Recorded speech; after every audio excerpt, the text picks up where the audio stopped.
Hello students, we will discuss again a important topic that is in relation to the surgery, which is again important as far as management is concerned, patient is considered. As a clinician, you are considered, and a surgeon, if you are a surgeon, you are considered. So what is this clinical condition is? Look at this. Everything is, you can see that wet, you can see that discharge there, you can see that it is extending here also, there is lesions here also. Most of the foot is, distal part is used, involved, and proximal part also not very clear. So what is this condition is? This is wet gangrene. So there are two types of gangrene, wet gangrene and dry gangrene.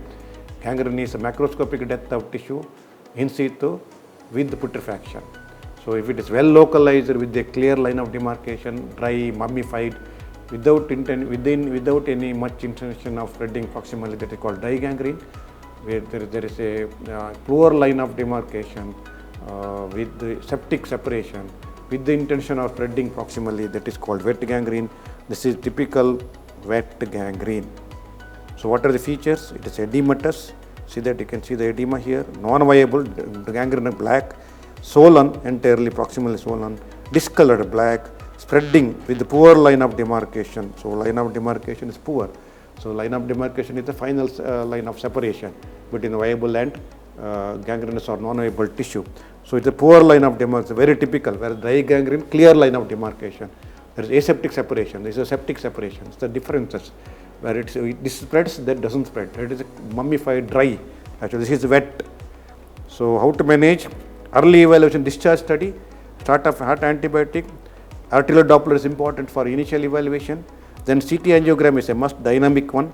Often needs early amputation. This patient prevents sepsis. Commonly they are diabetic, their body resistance is less. Many times they are cardiac patients. There may be a focus like atrial fibrillation, embolism might have come there. So it is better to control the sepsis by doing amputation. Amputation is required, especially because there is a skip lesion here. There is a skip lesion here, so amputation is required.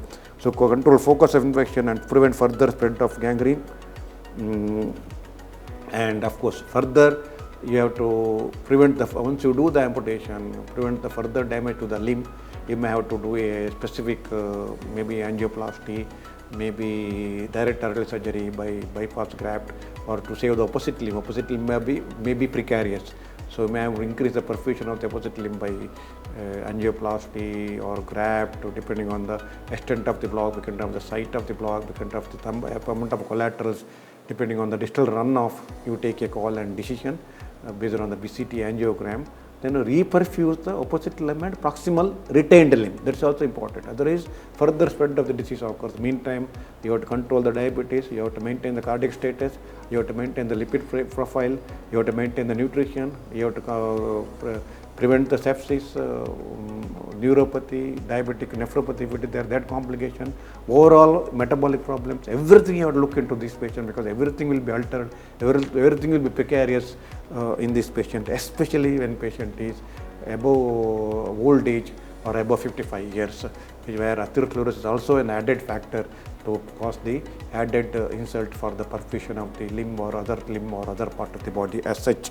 So students, please go through my lectures, SRB's clinical methods in surgery, SRB's current edition of surgery with the video lectures, CBME, online MCQs, bottom quotations, in detail text, everything is there with the specialties, operative surgery, neurosurgery, urology, thoracic surgery, cardiac surgeries, and go through my surgical operative book where this vascular surgery detail is given with the physical anatomy. Tissue approximation book can give the skill. My DigiNow lectures, in detail lectures, A to Z surgery, including briefly about urology, neurosurgery, and cardiothoracic, operative surgery, instruments, specimens, X-rays and images, other images. So please you can purchase DigiNow and through JP Publishers for a year, and entire surgery you can learn and make use of it, including my all these basic books, operative surgery, manual and clinical books, video lectures. So students, I hope you have understood wet gangrene very well. Thank you very much.